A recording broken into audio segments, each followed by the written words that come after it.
कर्मणा तस्मै संज्ञानरूपाय नमोऽस्तु परमात्मने। नमो अरिहन्ताणं नमो सिद्धाणं नमो आयरीयाणं नमो वज्रायाणं नमो लोये सर्वसाहुणम्। अनंतानंद परम सिद्ध भगवान की जय। देवादिदेवी गजानन श्री आदिनाथ भगवान की जय। परम पूज्य अध्यात्म योगी आचार्य परमेश जी पूज्य पाद स्वामी की जय। परम पूज्य चर्या शिरोमणि आचार्य श्री विशुद्ध सागर जी महाराज जी की जय। परम पूज्य श्रवण गिरी सुयश सागर जी महाराज जी की जय।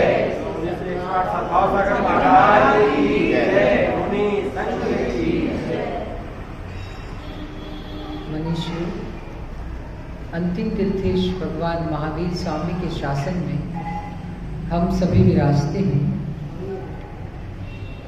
आचार्य भगवान पूज्यपाद स्वामी कह रहे हैं कि यह जीवस्योपकाराय तद्देहस्यापकारकम् यद देहस्योपकाराय तज्जीवस्यापकारकम्। जैसे जैसे हम जीव का उपकार करते जाते हैं तो वहाँ शरीर का अपकार होना निश्चित है, और जहाँ शरीर के उपकार की दृष्टि है तो जीव का उपकार अपकार होना निश्चित है। यहाँ आचार्य पूज्यपाद स्वामी शरीर से, संसार से और भोगों से विरक्त होने की हमें उपदेश दे रहे हैं कि भव भव में जी भर घूम चुका, कण कण को जी भर भर देखा, मृग सब मृग तृष्णा के पीछे, मुझको न मिली सुख की रेखा। मैं जग में जिसको निज कहता, वह छोड़ मुझे चल देता है। हम आकुल व्याकुल हो लेते, व्याकुल का फल व्याकुलता।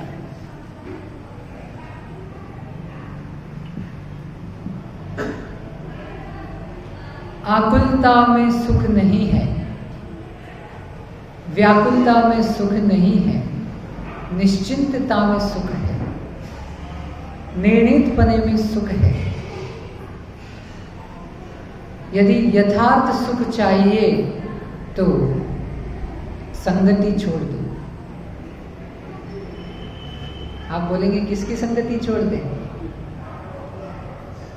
यथार्थ सुख चाहिए है तो संगति छोड़ दो। यथार्थ सुख चाहिए है तो अशुभ कर्मों की संगति छोड़ दो। आपका सुख तत्क्षण से ही सुख मिलना प्रारंभ हो जाएगा। घर वालों की घर की संगति छोड़ी, यहाँ मंदिर आए, सुख प्रारंभ हुआ या नहीं हुआ? गुरुओं की संगति की तो सुख प्रारंभ हुआ या नहीं हुआ?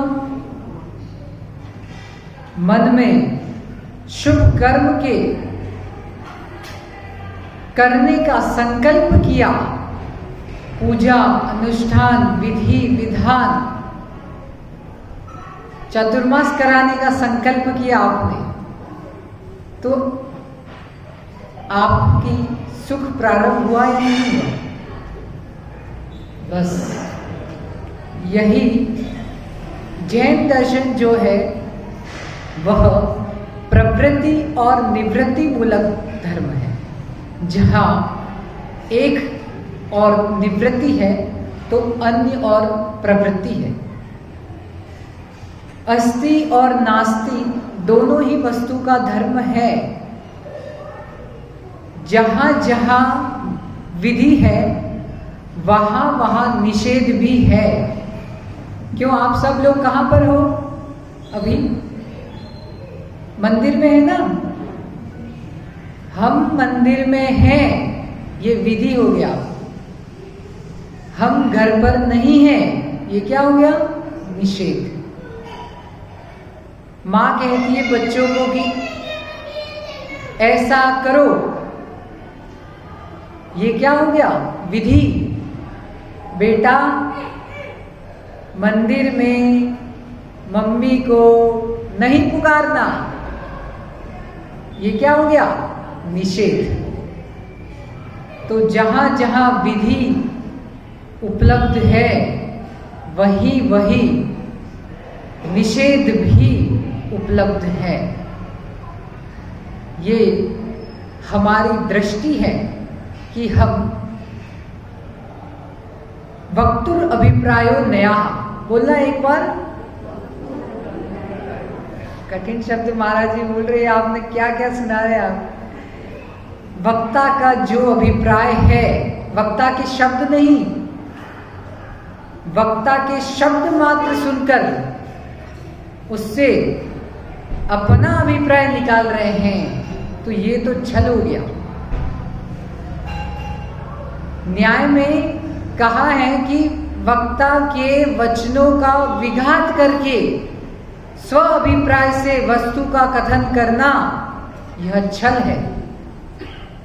आचार्य कुंद स्वामी को भी लिखना पड़ गया, चुक्किजम छलम न गेतव्यम, मैं आपको निज आत्मा का वैभव, यानी जो हम हैं, हम सब कौन है? आत्मा है, जीव द्रव्य है। इस जीव की महिमा, जीव का वैभव आपको मैं बता रहा हूं, स्वानुभव से, आगम से, अभ्यास से और तत्व निर्णय से, गुरु उपदेश से। यदि मैं कहीं पर चूक भी जाऊं तो उसमें छल मत ग्रहण, चुक्किजम छलम न गेतव्यम, छल मत ग्रहण करना। जैसे किसी व्यक्ति ने कहा कि एक महाराज जी ने एक कथा सुनाई थी कुछ दिन पहले की, एक बेटा कहीं इधर उधर कुछ कर रहा था और गलती से वह किसी के, यानी उसका कुछ घात होने वाला ऐसी स्थिति बन गई। तो दूसरे व्यक्ति ने गया और बोला कि मैं नहीं आता तो मर जाता। ठीक है, अब जो उसका पिता था वह मैं नहीं आता वो तो नहीं सुन पाया, क्या सुना? मात्र मर जाता। तो क्या हो गया? विपरीत अभिप्राय ग्रहण कर लिया। इसीलिए आचार्य भगवान राजवार्तिक में लिख रहे हैं, परा अभिप्राय निवृत्ति शक्यत्वात्, पर के अभिप्राय की निवृत्ति कराना अशक्य। तो हमें पर क्या है ये समझना। जो भी निज शुद्ध आत्म द्रव्य से परे जो भी है वे सब पर भाव हैं, वे सब पर द्रव्य ही है। बहिर्निमित्तों को देखने से शांति नहीं मिलती। जब हम अंतर के विकारी भावों पर दृष्टि करते हैं तो हमें यथार्थ सत्यार्थ बोध होता है कि जो औदायिक भाव हैं वे सब हमारे स्वभाव नहीं है। जो भी भावों में आ रहा है वो सब अगर हम करने बैठ गए तो कोई भी संबंध कभी भी पलने वाला नहीं है। सही है या नहीं है? अगर हम अपने हर भावों का सम्मान करने लग गए तो पुत्र का माँ से संबंध नहीं बन पाएगा, माँ का पुत्र से संबंध नहीं बन पाएगा, भाई का भाई से संबंध नहीं बन पाएगा। इसीलिए कहा है हे उपादे उपेक्षा तत्फलम। परसों हमने किसकी चर्चा की थी? ज्ञान जो है वह पाचक है, दाहक है और ज्ञान ही प्रकाशक है। अब उस ज्ञान का फल क्या है तो बता रहे हैं, हे उपादेय उपेक्षा, कि कुछ उपादेय और कुछ उपेक्षा। हे भी करना अर्थात छोड़ने योग्य, उपादेय भी है जीवन में कुछ ग्रहण करने योग्य, और उपेक्षा। बिना उपेक्षा के कोई जीव शांति का जीवन कभी नहीं जी पाएगा। बाबू भाई, रायपुर की उपेक्षा की, राजीव की उपेक्षा की तो आज आप गुरु के चरणों में बैठे हो। हे उपादेय, यहां बताया है कि जो छोड़ने योग्य है, है, और जो ग्रहण करने योग्य है वह उपादेय है। और उपेक्षा में न राग भाव है और न द्वेष भाव है। तो ऐसे परम उपेक्षा भाव को हम सभी प्राप्त करें। इसी भावना के साथ भगवान महावीर स्वामी की जय।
आज पुनः हम सभी के महाभाग्य का उदय हुआ है, जो सर्वज्ञ प्रभु की देशना हमें प्राप्त हो रही है।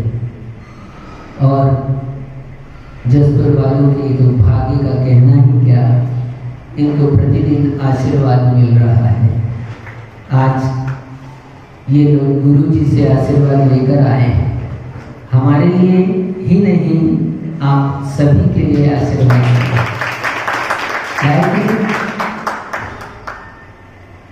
गुरु का आशीष बना रहता है तो जीवन में उन्नति ही उन्नति होती है। बिना गुरु के, इसलिए कहते हैं, जीवन शुरू नहीं होता। गुरु की कृपा है जो आज हम ये जिनवाणी का श्रवण कर रहे हैं। जीवन की यात्रा में कब कैसे क्षण उपस्थित हो जाए कोई जान नहीं सकता। कभी हर्ष के क्षण उपस्थित हो सकते हैं तो कभी शोक के क्षण उपस्थित हो सकते हैं। और हमारा ही जीवन नहीं, ऐसे सभी का जीवन होता है। क्या हमारा ही जीवन नहीं, हमारा ही जीवन जैसा है वैसा ही सभी का जीवन होता है। चाहे कोई राजा हो तो, चाहे कोई रंग हो तो, सभी के जीवन में यही समानता है कि भविष्य अनिश्चित है। भविष्य अनिश्चित है, अनागत है। कोई नहीं जानता किसके भविष्य में क्या छिपा है, किसका भविष्य कैसा है। हम सोच सकते हैं लेकिन निश्चित नहीं है। जो अभी आया नहीं है उसके बारे में सोच सकते हैं, लेकिन क्या आने वाला है ये निश्चित नहीं है। फिर भी निश्चित मान के चलना कि जो देव शास्त्र गुरु के चरण सानिध्य को प्राप्त कर लेता है, जो गुरुओं के समीप आ जाता है, जो भगवान के पास पहुंच जाता है, उसका भविष्य उज्जवल ही उज्जवल होता है। इसमें शंका मत करना। परिस्थितियां कैसी आ सकती है, लेकिन परिस्थितियों में जो धैर्य रखता है उसको आगे सफलता अवश्य प्राप्त होती है। हमारे पास तो कौन सा कष्ट है अध्यक्ष जी? कोई कष्ट नहीं है हमारे पास, जबकि हम किसी राजा महाराजा के पुत्र नहीं, किसी राजा महाराजा की संतान नहीं। इतिहास और पुराण सब विभिन्न घटनाओं को हमारे सामने रखते हैं। उन घटनाओं को देखकर, उनके आचरण को पढ़कर हमारे जीवन में एक नई उत्साह की चेतना जागती है, एक नई शक्ति मिलती है। बात चल रही थी यहाँ पर जयेश सहधर्मिणी की। कुरल काव्य ग्रंथ चल रहा है और उस ग्रंथ के अंतर्गत आचार्य भवन तिरुवल्लाचार्य स्वामी सहधर्मिणी के विषय में कह रहे हैं। आज कहते हैं, परसों चर्चा की थी, नारी अपने सतीत्व की शक्ति से सुरक्षित हो तो जगत में उससे बढ़कर गौरवपूर्ण बात और क्या है। वास्तव में नारी के पास यदि कोई शक्ति है तो वो सतीत्व की शक्ति है, और वो शक्ति उसको क्या प्रदान करती है? वो शक्ति उसको उज्जवल भविष्य प्रदान करती है। ऐसे ही एक चक्रवर्ती की पुत्री त्रिभुवनानंद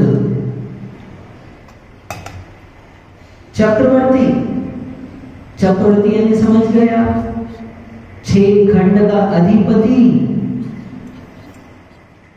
96,000 रानियों का स्वामी, 18 करोड़ घोड़ों का स्वामी, 84 लाख हाथियों का स्वामी, ऐसा वो चक्रवर्ती। और उस चक्रवर्ती की पुत्री अनंगसरा, रूप और लावण्य में जिससे सुंदर पृथ्वी पर कोई नहीं, ऐसी उस सुंदर कन्या चक्रवर्ती की पुत्री होगी तो क्या कुछ नहीं होगा उसके पास में। लेकिन कहते हैं ना, कर्म किसी को नहीं छोड़ता, कर्म किसी को नहीं छोड़ता। आदिनाथ तीर्थंकर भगवान को जब कर्मों ने नहीं छोड़ा तो फिर बाकी लोग कहाँ लगते हैं? हम लोग पक्षपात कर सकते हैं अध्यक्ष जी, हम लोग पक्षपात कर सकते हैं, ये हमारी पहचान के, ये हमारे रिश्तेदार, ये हमारे सगे संबंधी, ये हमारे गांव के। लेकिन कर्म का कोई संबंधी नहीं है। कर्म के लिए तो सब समान है, एक दृष्टि है। चाहे अच्छा हो तो, चाहे बुरा हो तो, चाहे राजा हो तो, चाहे रंग हो तो, जैसा कर्म वैसा फल। उस चक्रवर्ती की पुत्री अनंगसरा, जिसका अपहरण कर लिया पुनर्वसु नाम के उसी चक्रवर्ती के सामंत ने। चक्रवर्ती का सामंत था, उस सामंत ने उस कन्या का अपहरण कर लिया, और जैसे ही चक्रवर्ती को पता चला कि कन्या का अपहरण हो गया, तो पूरी सेना उसने लगा दी उसके पीछे। अब चक्रवर्ती की सेना छोटी मोटी तो होती नहीं है, और वो सामंत कितना टिकने वाला है। तो पुनर्वसु सामंत के सामने चक्रवर्ती की सेना खड़ी हो गई, और पूरी की पूरी सेना ने उस पुनर्वसु के विमान को चकनाचूर कर दिया, जिस विमान पर वो कन्या का अपहरण कर ले जा रहा था। लेकिन पुनर्वसु ने एक पर्णलब्धि विद्या, उस विद्या के माध्यम से उस कन्या को जंगल पे उतार दिया। देखा कि जब हमारा अस्तित्व खतरे में है, पूरी सेना घेर चुकी है और मेरा विमान भी तहस नहस हो गया, तो उसने आकाश मार्ग से जाता हुआ उस कन्या को विद्या के माध्यम से वन में उतार दिया। ऐसा घनघोर वन जिस पर प्रवेश करने से सामान्य व्यक्ति क्या, बड़े बड़े भील और अन्य प्रजाति के जो जीव थे, मनुष्य थे, वो भी उस वन में प्रवेश करने से डरते। ऐसे घनघोर वन में जहां सूर्य की किरण भी पहुंचना मुश्किल होती, सर्प, नेवले, चीते, शेर ऐसे जंगली पशुओं से भरे हुए उस वन में वो विद्या के द्वारा वो कन्या वहां पर पहुंच गई, जहां पर मनुष्य की गंध भी नहीं पहुंच सकती। उस घनघोर वन में जहां पर मनुष्य की गंध भी नहीं पहुंच सकती, वो अकेली कन्या, जिसके साथ में कोई नहीं, ना आगे ना पीछे, और मार्ग नहीं उस वन में। लोग खोजे तो प्राप्त ना हो, हमारा बालक ना मिले तो कहां खोजेंगे अमित भाई, पूरा जसपुर छान मारेंगे हम। तो वो तो चक्रवर्ती था, उसके पास क्या कमी थी? उसने पूरी सेना लगा दी, सब अन्य सामंतों को एकत्रित कर लिया, और पूरे नगर ही नहीं, पूरे क्षेत्र में उसकी खोज करवाई। लेकिन कर्म की विचित्रता देखो, उस कन्या का कहीं भी पता नहीं चला। वो चक्रवर्ती विह्वल हो गया, एकलौती पुत्री, और वो खो गई। चक्रवर्ती दुखी हो गया, और वो कन्या स्वयं परेशान हो गई। अब घनघोर अटवी में, जंगल में, ना खाने को ना पीने को। जो महलों में रहती थी, तो सुबह चक्रवर्ती के गीत के द्वारा उसकी शुरुआत होती थी, सुप्रभात होती थी। क्या कुछ नहीं था। जिस कन्या को वो शयन करती थी, तो फूल भी उसको जिसको चुभते थे, अब वो मिट्टियों पर शयन कर रही है। जंगलों में चीखते चिल्लाते हुए, रोते हुए उसने सोचा कहीं तक तो मेरी आवाज जाएगी, कोई तो सुनेगा, कोई तो देखेगा। लेकिन इतने घनघोर जंगल में किसी को पता नहीं चला कहां है। सबने खोजा लेकिन मिली नहीं। ऐसे करते करते उसके दिन व्यतीत होने लगे। भोजन और पानी पानी के अभाव में जो कुछ भी जंगल में फल आदि मिल जाते हैं वृक्ष के, उसी का सेवन कर लेती और नदी और तालाब या झरनों के पानी से ही अपना जीवन यापन करने लगी। कितने वर्ष तक? 1 वर्ष नहीं, 2 वर्ष नहीं, हम होते तो शायद जीवन की भी आशा छोड़ देते। लेकिन उसने साहस किया, उसने कहा कि अब जब कोई सहारा मिला नहीं तो कौन है सहारा? क्यों बाबू भाई, कौन है सहारा? जय सहारा है, पिताजी सहारा है, कोई सहारा नहीं है। जब कर्म का उदय आता है तब कोई सहारा नहीं है। यदि सहारा है तो केवल धर्म का ही सहारा है। यदि सहारा है तो गुरुजनों से प्राप्त शिक्षा का ही सहारा है। यदि सहारा है तो अपने धैर्य का ही सहारा है। और किसी का सहारा कर्म की विचित्रता है, किसी का सहारा नहीं। अब उसके पास एकमात्र धर्म का सहारा, और उस धर्म के सहारे उसने 1 नहीं, 2 नहीं, 3000 वर्ष, कितने? 3000 वर्ष तक कैसे निकाले? उस घनघोर अटवी में, उस घनघोर जंगल में रहकर, जहां पर दूर दूर तक ना मार्ग दिखे, ना सूर्य की किरण दिखे, सर्प और बिच्छुओं के केवल बिल, और सुनने को मिले तो शेर की दहाड़ सुनने को मिले। सुबह हो तो गीत कहां रह गए? लकड़ा बग्गा होते हैं ना, क्या कहते हैं आप लोग? सियार।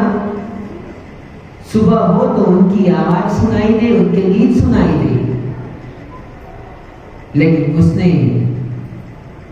धम्मं शरणं भवज्जामि, कौन से धर्म?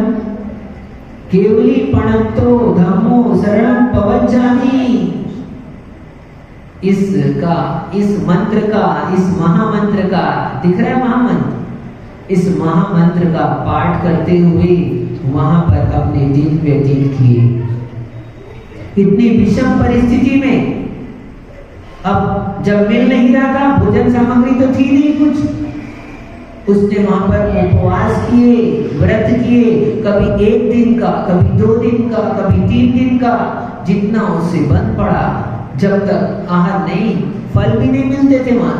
अब जंगल में है, कोई से भी फल खा नहीं सकते, क्योंकि जहरीले फल भी होते हैं, विषैले फल होते हैं, जिनका सेवन करने से, देखने से तो इतने सुंदर दिखेंगे कि आप आश्चर्य करोगे। आप जो फल सेवन करते हैं उससे कहीं ज्यादा सुंदर। उस फल को तो खा नहीं सकते, तो 2 दिन 3 दिन बेला तेला ऐसा उपवास कर वो फल का सेवन कर, जंगलों और झरनों का पानी पीकर उसने दिन व्यतीत किए, और गाय धीरे धीरे करके उसकी एकदम कृष्ण हो गई। लेकिन जो उसने गुरुओं के मुख से सुन रखा था धर्म की महिमा, और जो चक्रवर्ती के आंगन में स्वाध्याय हुआ करता था उसके भवन में, तो वो कन्या बैठकर सुनती थी। इसलिए ये मत सोचना कि आज सुन रहे हैं, क्या पता क्या होने वाला है। इसका काम का है कि नहीं? जय काम का है। जिनवर के वचन सदा काम के ही होते हैं। मनोज भाई, यदि अपन सुन रहे हैं अंतरंग भावों की विशुद्धि के साथ, तो यदि मान लो पाप के प्रभाव से यदि हम दुर्गति में भी चले गए, तो वहां भी जिनेन्द्र भगवान की दिव्य देशना लब्धि का कार्य करती है। वहां भी ये उपदेश स्मरण में आ जाए तो कल्याण का कारण बनते हैं। तो उस इन जिनेंद्र भगवान के वचनों के सहारे उसने सुना था, पुराण उसने पढ़े थे, कई जीवों को कष्ट आता है लेकिन सब कर्म का उदय है। हम होते तो क्या कहते? हम होते तो यही कहते कि इसने अपहरण किया और इसने हमको यहाँ पटक दिया। एक बार के लिए कहा होगा, लेकिन बाद में क्या विचार किया उसने?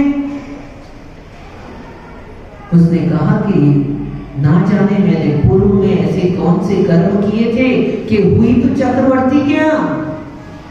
जन्म कहाँ हुआ? जन्म तो चक्रवर्ती के घर हुआ, पालन पोषण हुआ, लेकिन अब ना जाने कैसे कर्म का उदय आ गया। किसने किए कर्म? स्वयं ने किए। जब हम अपने कर्मों का दोष अपने आप को देते हैं तो समझना ये धर्म होता है, और जब हम अपने कर्मों का दोष दूसरे को देते हैं तो समझ लेना ये अधर्म होता है। धर्म और अधर्म में इतना सा अंतर है बस। कितना सा? कि जब यदि कोई सामने वाला हमको गाली दे, सामने वाला कोई प्रताड़ना दे, सामने वाला कोई कष्ट पहुंचाए, और तुम्हारी दृष्टि यदि अपने ऊपर जाए, अपने कर्मों पर जाए, तो समझ लेना आप वहां पर भी धर्म कर रहे हैं। और यदि मंदिर पर बैठकर भी यहाँ कोई गाली दे दे, यहाँ कोई देता नहीं है, मान लो दे दे किसी ने, और यहाँ पर बैठकर भी यदि अब गाली देने वाला तुमको बुरा दिखने लगे, गाली देने वाले के प्रति मन में कषाय उत्पन्न हो जाए, ये अच्छा आदमी नहीं है, ये अच्छा नहीं बोलता, या फिर उसने हाथ उठा दिया हो तो अपने को कष्ट मिल जाए, तो अपन क्या करें? यदि कहें कि इसने कष्ट दिया है, सब समझ लो किसने दिया कष्ट? बहू कहने लगे कि सासू ने कष्ट दिया है, तो समझ लेना अधर्म है। यदि सासू कहने लगे कि बहू ने कष्ट दिया है, तो समझ लेना अधर्म है। यदि पति कहने लगे पत्नी ने कष्ट दिया है, तो समझ लेना अधर्म है। यदि पत्नी कहने लगे पति ने कष्ट दिया है, तो समझ लेना अधर्म है, क्योंकि वो कष्ट देने वाला तो निमित्त है, सामने उपस्थित हुआ है। यदि हमारे कर्म नहीं होते तो किसी की सामर्थ्य नहीं थी कि कोई हमें कुछ दे सके। जयेश, ये जसपुर वालों ने तुम्हें भेंट दी है, हाँ? तुम ऐसे ही कहोगे, ये तुम्हारा बहुमान है, लेकिन वास्तव में तुम्हारे लाभांतराय कर्म का क्षयोपशम नहीं होता तो तुम्हें वस्तु की प्राप्ति नहीं होती। जो कुछ भी प्राप्त होता है, महाराज को आहार कौन देता है? अब चलो आहार का टाइम हो गया, इसलिए आहार की बात कर ले थोड़ी सी, है ना? क्या क्यों जयेश, तुम देते हो? बाबू भाई, महाराज को आहार कौन देता है? बोले कैसे महाराज है, हमने तो दिया है, इतना विहार कराया, लेकिन महाराज कह रहे हैं आहार नहीं दिया तुमने। हाँ, वास्तव में कोई किसी को कुछ दे नहीं सकता। जैसे याद करो, तुमने बड़ी फरमाइश कर कर बहुत सारी सामग्री तैयार करवाई सासू माँ से, हाँ, अपने बेटे की माँ, उसकी माँ से। सोचा कि हम क्या महाराज के हाथ में ग्रास रखेंगे, महाराज का आहार कराएंगे, लेकिन आ गए बालचंद जी। हाँ, याद करो, आ गए बालचंद जी। कौन कराएगा आहार? अब बोलो, किसने किसने किसने अंतराय दे दिया? देने वाले ने। आप कहोगे देख के नहीं देते हो, समझ नहीं आता तुमको, इतना बड़ा बाल दिखाई नहीं दिया। ओहो, जब कर्म का उदय होता है तो ये बाल क्या चीज है? हाथी सामने खड़ा होता है, वो दिखाई नहीं देता, आदमी जाकर टकरा जाता है उससे। कर्म का उदय होता है तो खंबा दिखाई ना दे, दीवार दिखाई ना दे, बाल की क्या बात है? कर्म का उदय तो कौन कराता है हर? हाँ, यदि लाभांतराय कर्म का क्षयोक्षम नहीं है तो लाभ होने पर भी, यदि भोगांतराय कर्म का क्षयोक्षम नहीं है तो वस्तु प्राप्त होने पर भी भोग नहीं सकते। और यदि कर्म का क्षयोक्षम है तो आपको वस्तु प्राप्त हो ही जाएगी। इसलिए जो देते हुए दिख रहा है हमको, वो तो निमित्त मात्र है। चाहे कष्ट दे रहा हो, चाहे सुख दे रहा हो। जब कष्ट में लगाते हैं तो सुख में भी लगाना, दोनों में लगाना। यदि आपके कर्म का उदय ना हो तो इसकी ताकत नहीं है देने की, और यदि इसके कर्म का उदय नहीं है तो पैसा आपने कमाया, संपत्ति तैयार की, आपने दे दी, आप दे सकते हो। हमको लगता है ये हमारा अहंकार है कि हम देते हैं, हम करते हैं, लेकिन वास्तव में ये प्रत्येक जीव के कर्म, उसके साथ में जो कुछ भी अच्छा बुरा फल मिलता है उसको, सब उसके साथ में वैसे कर्म होते हैं संजय भैया। यदि कर्म अच्छे हैं तो अच्छा फल मिलता है, और कर्म बुरे हैं तो बुरा फल मिलता है।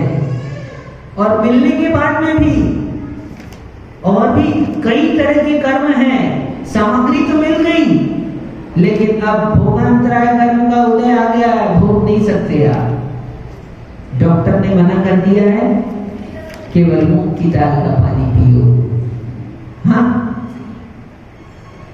मूंग की दाल का पानी। गोदाम भरे हैं शक्करों से, गोदाम भरे हैं घी तेल के टीपों से, सबको खिला रहे हैं, लेकिन स्वयं ऐसा भी संभव है। कई तरह के कर्म हैं। लाभांतराय कर्म का क्षयोक्षम तो है, लाभ हो रहा है, लेकिन भोगांतराय कर्म का क्षयोक्षम नहीं है, तो भोग नहीं सकते, भोग नहीं सकते। तो चक्रवर्ती की पुत्री उस जंगल में उसने सुन के रखे थे शास्त्र की बात, शास्त्र की बातें सुन के रखी थी गुरुओं के मुख से। तो उसने यही विचार किया कि मेरे कर्म का उदय है। पहले तो उसने प्रारंभ में तो पूरा पुरुषार्थ किया कि कैसे भी करके हम इससे बच जाएं, लेकिन दिखा कि अब कोई सहारा नहीं है। दूर दूर तक, महीनों तक पैदल चलने पर भी सब तरफ जंगल ही जंगल दिखाई देता था। जहां तक दृष्टि जाती थी केवल वृक्ष दिखाई देते थे, और आवाज आती थी तो केवल जंगली पशुओं की आती थी। सूर्य की किरण भी जिस पटवी में, जिस जंगल में पहुंचना मुश्किल थी, ऐसी जगह पहुंच गई वो। उसने विचार किया कि ये मेरे कर्म का उदय है। मैंने कभी किसी को किसी जंगल में छोड़ दिया होगा, तो आज मुझे भी शायद इसी कारण से जंगल में छोड़ा गया। मैंने किसी को कष्ट दिया होगा, तो आज इसलिए मुझे कष्ट हुआ है। ऐसा विचार किया उसने मन में, अंतरंग में, और सुन रखा था कि जब वस्तु मिल ही नहीं रही है तो त्याग कर दो। अच्छा, उसने देखा कि भोजन उपलब्ध होने का कहीं कोई साधन नहीं है तो त्याग कर देना ही। उसने उपवास कर लिया, 1 दिन का उपवास, 2 दिन का उपवास, बाबू 3 दिन का किया था कि नहीं किया था? तुमने 3 दिन का किया, किसी ने 10 दिन का किया। हाँ, देखो ये जसपुर वाले बोल रहे थे महाराज आप यहाँ हो तो हम लोग उपवास कर रहे हैं। देखो हम रायपुर में नहीं थे तो भी इन लोगों ने वहां ही से हमको याद करके उपवास किया था, याद किया था नहीं किया था? इसने 10 उपवास किए, इसने 3 दिन का उपवास किया। तो उपवास किया, क्या खाने को नहीं था घर पर? क्यों घर पर खाने को नहीं था क्या? था, लेकिन उपवास किया क्यों? क्योंकि आज तो है, हो सकता है कल को ना भी रहे, तो हम उपवास करेंगे तो धर्म की भावना जागृत होगी, शक्ति उत्पन्न होगी, सामर्थ्य उत्पन्न होगी, धर्म के प्रति श्रद्धा जगेगी। कल को हम अपने आप को मजबूत बना रहे हैं, किसी भी परिस्थिति में हम अपने आप को स्थिर बनाकर रख सके, डगमग ना हो, धर्म से विचलित ना हो, इसलिए उपवास के माध्यम से अभ्यास करते हैं। ये उपवास नहीं किया, ये अपने आत्मविश्वास किया। क्या किया ये हमने? अपने आत्मा पर विश्वास किया कि भोजन से ही शक्ति नहीं मिलती है, भोजन से अधिक शक्ति होती है आत्मविश्वास में।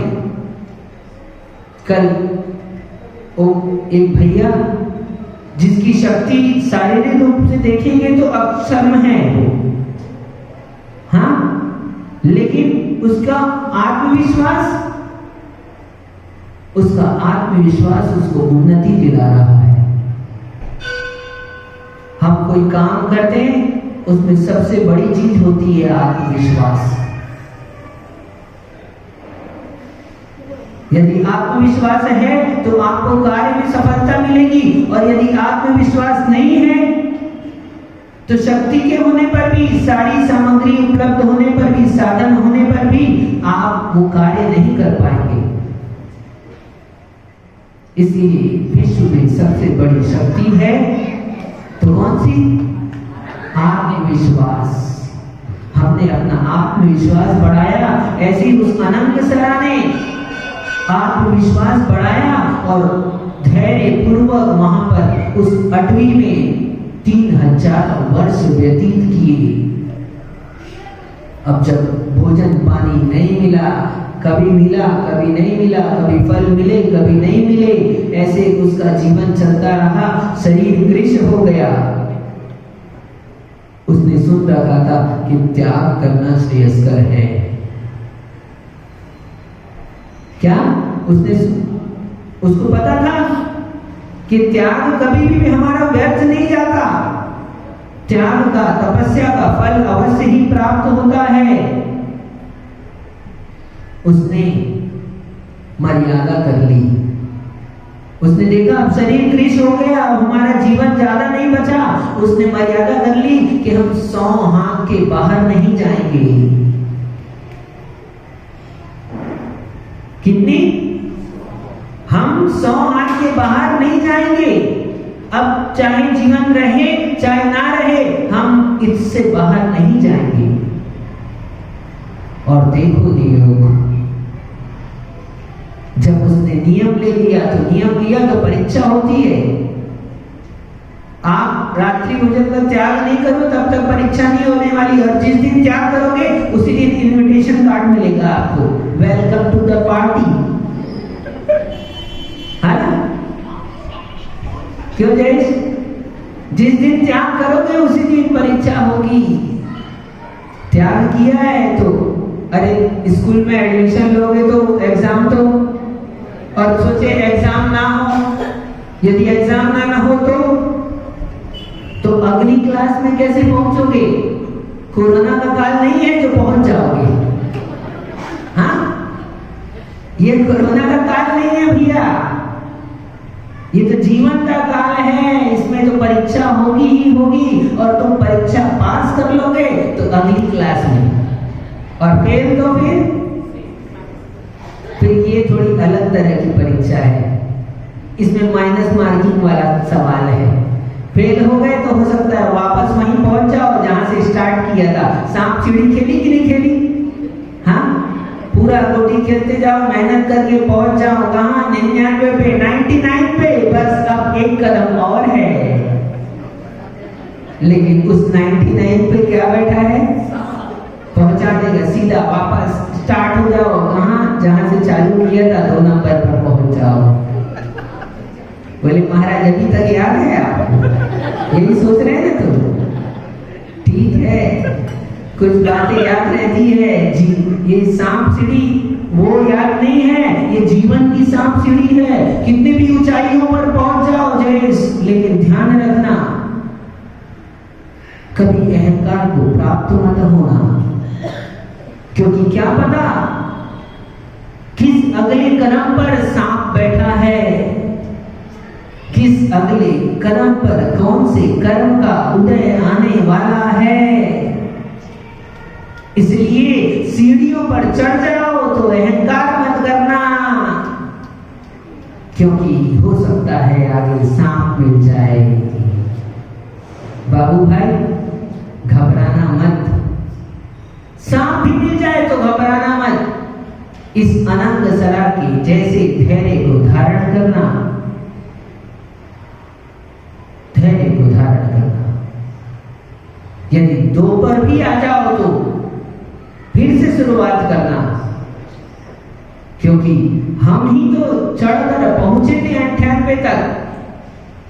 यदि 2 पर आ गए तो हम फिर से चढ़ेंगे और पहुंचेंगे इस बार 100 तक, इस बार 100 तक। इसलिए घबराना मत। तो उसने देखा, जैसे ही नियम लिया उसने क्या कि अब हम 100 हाथ के बाहर नहीं जाएंगे, और नियम लेकर बैठी ही थी कि अचानक वहां पर एक सेठ जी आ गए, लवती साहब नाम के सेठ, जो यात्रा को निकले थे। और यात्रा करते हुए वो सोचे बीच में विश्राम करने के लिए थोड़ा उतर जाए कहीं पर। तो जैसे ही वो वहां पर उतरे तो उनकी नजर पड़ी उस कन्या पर, और वो कन्या ने पहचान लिया ये तो चक्रवर्ती की पुत्री है। कहां कहां नहीं ढूंढा इसको चक्रवर्ती ने, यद्यपि वो पहचान नहीं आ रही थी, लेकिन फिर भी उसने पहचान लिया। और उसने उससे कहा कि पुत्री तुम यहां, तुम्हारे पिता तुमको ढूंढते ढूंढते उनकी हालत खराब हो गई, वो शोक में इतने डूब गए कि उनका जीना मुश्किल हो गया। तुम चलो हमारे साथ। हम होते तो इतने दिन से तो तलाश थी, कोई मिल जाए, कोई सहारा मिल जाए, कोई दिख जाए। और आज नियम लिया है। नियम भी तो किससे लिया? महाराज तो थे नहीं सामने, भगवान तो सामने थे नहीं, हमने तो नियम लिया, किसको पता है? हाँ, मन में लिया था नियम, वो तो हमको ही मालूम है, ले लेंगे प्रायश्चित, चलो अभी तो इनके साथ। हाँ, लेकिन नहीं, उस अनंग सरा ने सेठ जी से कह दिया कि अब हम नहीं जाएंगे, हमने नियम ले लिया है, अब हम 100 हाथ के बाहर नहीं जाएंगे। मना कर दिया उसने। सोचो उसकी भीतर की शक्ति, इतनी जो साधना की उससे क्या मिला? कष्ट ही कष्ट तो मिले, जंगल में खाने को तो नहीं मिला, लेकिन क्या मिला?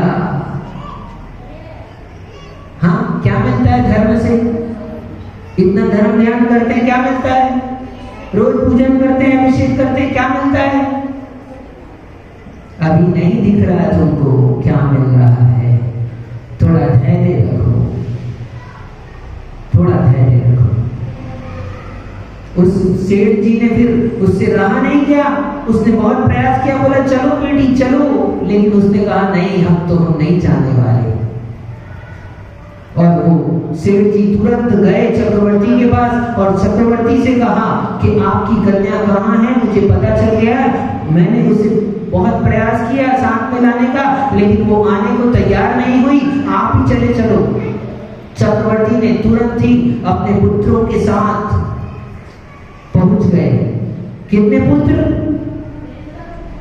तुम्हारे कितने भाई हैं? कितने भाई हैं?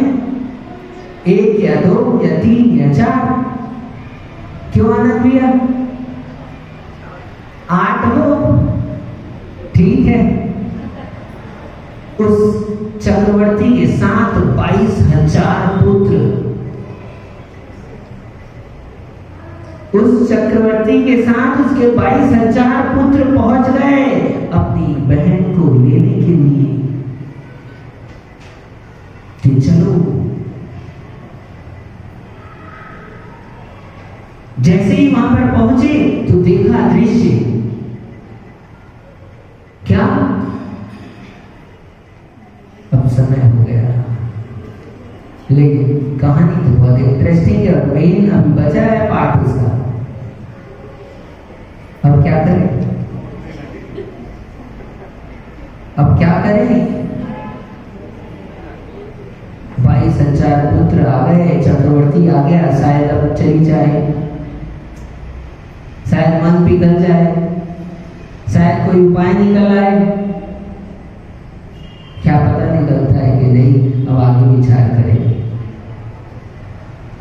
आज तो इतना ही बस कि हम भी धैर्य रखें थोड़ा। हाँ, कष्ट के दिन जीवन पर आए तो धैर्य रखो, क्योंकि जो कष्ट आया है देने वाला सामने दिख सकता है, लेकिन यदि हमारे कर्म नहीं होते तो सामने वाले की सामर्थ्य नहीं होती। सामने वाला तो निमित्त मात्र है, मूल तो हमारे ही कर्म का उदय है। ऐसा विचार किया उसने, और अब चक्रवर्ती क्या करने वाला है कि कल देखेंगे, पर्याय रही तो, मन रहा तो, क्योंकि सती चर्चा किसकी चल रही है? सहधर्मिणी की चल रही है। सती बता रहे हैं सतीत्व गुण कैसे प्राप्त होता है। ये कथा इसलिए नहीं सुनाई हमने आपको, ये कथा उस सती के लिए सुना रहे। क्यों हो पाई सती? ठीक, तो आप भी अपने जीवन पर धैर्य धारण करें। जो कुछ भी हो तो कर्म का उदय ही माने, क्योंकि यदि धर्म करना चाहते हो तो केवल पूजन करना धर्म नहीं है। यदि धर्म करना चाहते हो तो केवल अभिषेक करना धर्म नहीं है। हमारे आसपास घटने वाली सारी घटनाएं हमारे लिए धर्म बन सकती है, और हमारे आसपास घटने वाली सारी घटनाएं हमारे लिए अधर्म बन सकती है। धर्म और अधर्म केवल आपकी सोच से होता है। यदि सोच सही हो जाए तो धर्म हो जाता है, और सोच विपरीत हो जाए तो वही कार्य अधर्म हो जाता है। इसलिए धर्म की ओर कदम बढ़ाएं, यानी अच्छा सोचे, हमारे कर्म का उदय है ऐसा सोचे, और धर्म के मार्ग पर आगे बढ़ते जाएं। आप सभी को धर्म की प्राप्ति हो। इन्हीं मंगल भावनाओं के साथ जब ये परम पूज्य आचार्य